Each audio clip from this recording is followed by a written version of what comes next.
And welcome back to Metropol Sports Center. My name is Nashon Oano. Away from Matters Safari Rally, time for us to pick up on other things that were happening in the sporting arena. Joining me in studio today is our resident analyst, that is Salim Waziri. Salim, it's always nice having you on the show. Thank you so much for creating time to come to the show. Yeah, it's always a pleasure being here, Nation. As we always say, Metropol TV is home away from home, sweet home. Okay. The last time you were here, Manchester City were not champions of the Premier League, and now we are here. They are the champions. But today we are not going to be talking about the English Premier League. We are going to be shedding spotlight into the Kenya Premier League. Before we get into the topic of the Kenya Premier League, Salim, the week has been filled with a lot of activity. The Safari Rally is here upon us right now. It is officially kicked off. Maybe as a fan of motorsport, what are your expectations for this year's round of the competition? As we were talking earlier, it's been 19 years of waiting, and I think it's about time, because Kenyans, the motorsport fans, have waited for all this time. So, and we saw yesterday the pomp, the glitz, the glamour that came with it at Kasarani. So I think it's just rightfully to say we have to tembea Kenya and be local tourists this weekend, because it can't get any better than this. Okay. Probably before we take a segue away from the Safari Rally, which drivers, as a fan of the sport, do you think are going to stand out in this year's round of the competition? We already have seven-time world champion, that is Sebastian Ogier. We also have Carl Flash Tundo, who's also a champion of the Safari Rally. Onkara is also there. Probably for you, who are some of the drivers that you think are going to stand out in this competition? I have a soft spot for Carl Tundo because of the experience that comes with him. But then again, Sebastian, I watched him yesterday, I think on Wednesday, and then he has just activated this beast mode. So if my friend Carl Tundo are not careful in that terrain, all they'll see is dust, because Sebastian is too good at what he does. Talking about dust, we are going to be witnessing the dust this weekend in Naivasha. Maybe a word of advice, because people tend to be irresponsible during these times. Maybe there's a message that you want to tell Safari Rally fans who are currently on their way to Naivasha at the moment. Because the Mr. President has kept his promise he gave to us in 2013 that he will bring it home, and he has done that. So for us, the motorsport fans who are traveling from every corner of this beautiful country, we've just got to get there and be disciplined and just stay on our lanes and do what is right, because if we mess up again, we'll have ourselves to blame later. And also remember, the reason why the drivers are competing in the Safari Rally is because they are professionals. You are not a professional driver. Absolutely. So observe speed limits and discipline while you're on the roads. Salim, shifting away from matters Safari Rally, a couple of games were played in the Kenya Premier League. The race for the champion of the Kenya Premier League this season is quickly shaping up. Absolutely. At the beginning of the season, AFC Leopards looked as if they were going to win the title. Right now, a lot of things have changed. They have 37 points. Let's talk about the first game that they lost to Mathare United. AFC Leopards versus Mathare United. What did you make of that particular game, and why do you think that AFC Leopards lost that particular match? I think on the day, I think let's just be honest. FC Leopards weren't bad. I think the Slum Boys, Mathare United, were just too good for them, because I think, again, the return of David Cheche in their back line, because he had missed 2 previous games. So I think it was a boost to the Mathare United side to some levels. But we have talked about this time and time again. FC Leopards, when they just get to the finish line, they just bottle it all up. And we said this was their chance. Now that I don't think they will take the title, it will take them another too many years again to rebuild, because they let Anthony Modo Kimani go, and he had done quite a huge bulk of work in reshaping the team and getting the balance right. So I think for me, on that very day, Mathare United were just too good. And Sasi Diokeo at the heart of that midfield. Take your hats off, because He's a man who made Mathare tick. And for FC Leopards, I just have no idea. When you have all this hope and trust in them, they just go out there and they shoot themselves on the foot. And then, and if their CEO, Dan Shikanda, is watching the show, they just should find a way to make sure they separate the politics from the football, because that is what is hurting FC Leopards.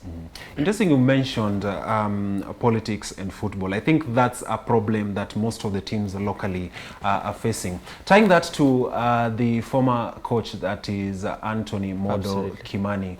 At the time that he was fired, there was conversation about the improvements that he had made in the team, the performance. The team was performing very well, and the conversation at the time was local coaches versus international coaches. From where you stand, where do you think people need to create a line and say, we have this local coach, but also we have an international coach, but we are going to stick with this particular coach because he is improving the performance of the team?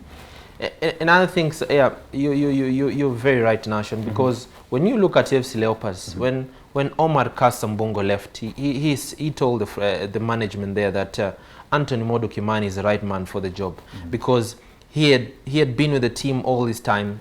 Even when Luke Emile, the former coach, was there, Anthony Modo Kimani was there. So he was a perfect understudy to all these coaches. And when you talk about, it's like the players had found a father figure in Anthony Modo Kimani, because he's not only a legend of the game, he has played for the same team. So once they let him go, and then everything went south, because now when a new coach comes in, he has to get another first 11. And we are talking about splitting politics and football. Let your boardroom politics stay in the boardroom. When you come into the football field, let the coach pick his first 11.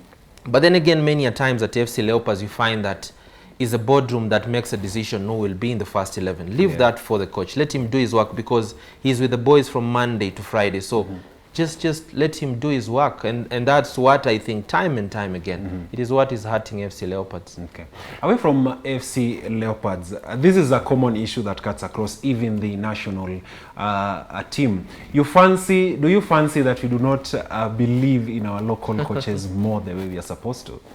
Yeah, I believe so. I really believe so, because when you talk about the local coaches that have performed, you talk about Zedekiah Ziko Otieno, you talk about Sami Pamzo Omolo, you talk about Francis Kimanzi, you sing the kind of job they are doing now, the Stanley Okumbis of this world. So we have got to entrust the coaching jobs of our local teams with these lads, because they have proven their mettle, and we have seen time and time again.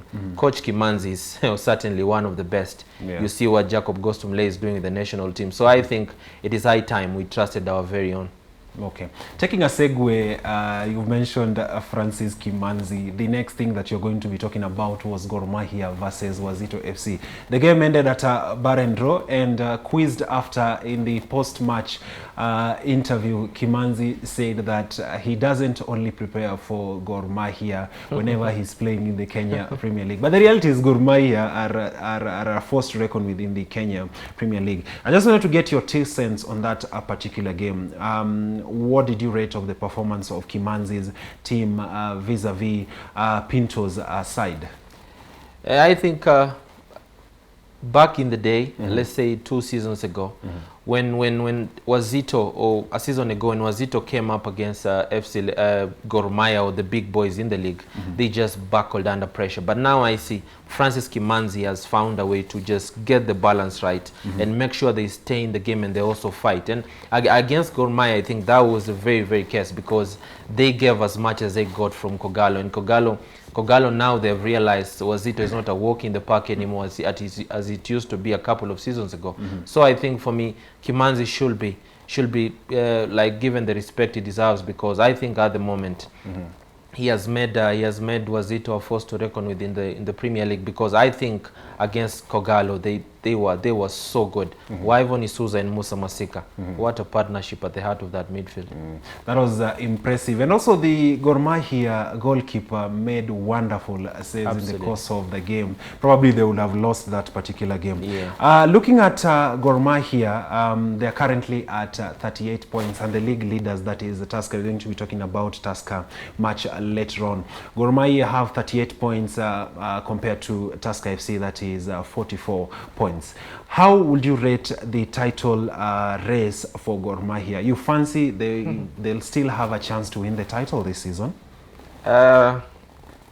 I don't know if I should go with my head or my heart. But my heart tells me that because of the depth in the squad of Kogalo, I think they'll just get across the line eventually, because time and time again, that is what keeps them going. Because when you look at that Kogalo side, Nation, let's just be honest. When you talk about the Jules Sulimwengu, and Kenneth Muguna looks like he's on top of his game now. So I want to say Matano might have a different say, but eventually Kogalo, as you said earlier, the cream will rise to the top. Yeah. Just in case you missed out the fixture scores of some of the games that were played, the following is how the games turned out. That is City Stars versus Kakamega Homeboys. The game ended 1-0 in favor of City Stars. KCB versus Mathare United. The game ended 1-0. Gor Mahia versus Sofapaka 1-0. Kariobangi Sharks versus Tusker. The game ended 1-0 in favor of Tusker, cementing their position at the top of the table. Posta Rangers versus Bidco United was also a game that was played. Tusker versus Western Steamer. The game ended 2-1. Mathare United versus FC Leopards 1-0, and Gor Mahia versus Wazito FC 0-0. Salim, Tusker versus Western Steamer. Tusker emerged at the top of that particular game. What did you make of that particular game? Do you fancy that Tusker have the stamina to go all the way to the top at the end of the league? Yeah, the beauty with Tusker, they have a man on the touchline that has been there, has done it all in Robert Matano, and there's a way he just digs deep and finds a way to keep the boys going. When you look at that, I think Western Steamer, they're languishing at the bottom of the table. They didn't give so much against Tusker, but then again, it was not as easy as we thought it would be. But it's just the quality, the majors of this world, the Boniface Mushiris, the John Masharias. I think the quality in the Tusker side was just too much for Western Steamer. They couldn't keep up. They couldn't. Okay. Maybe as we wrap up the conversation on the Kenya Premier League, Salim, the last game that probably I just wanted to get your 2 cents on is, looking at the way the table is standing right now, which team do you think has a high chance of creating an upset as the season nears the end? KCB, because they have lads in there. I think the Victor Opondos, I think there's another, the lad from Wazito, I think Derek Otanga. They have people in there who can score goals, and that's just the beauty. When as a coach or as a team, you have players you rely on for goals, then when it comes to the title race, you stand a chance, because Otanga scores goals week in, week out. So that's just the beauty of the side. And KCB plays some beautiful football. Okay.